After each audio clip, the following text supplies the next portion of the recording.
زنهای امروز زیب و زینت گفته لباسهای نیم برهنه یا تنگ و تنوک می پوشند که تمام بدن آنها نمودار است. لباس می پوشند که حتی تهپوش آنها به نظر می رسد. از همه بدترش آن که چنین سر و لباس پوشی را پیشرفت و مدنیت می پندارند. واقعا اگر برهنه و لوچ بودن زیب و زینت می بود، خداوند آن را از نعمتهای جنت قرار می داد.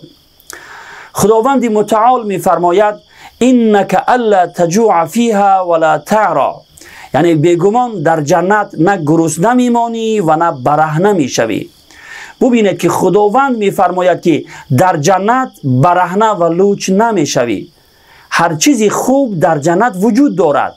اگر برهنگی و لوچ بودن خوب و پسندیده می بود، البته خداوند آن را برای جنتی ها اجازت میداد و از نعمت های جنت قرار میداد.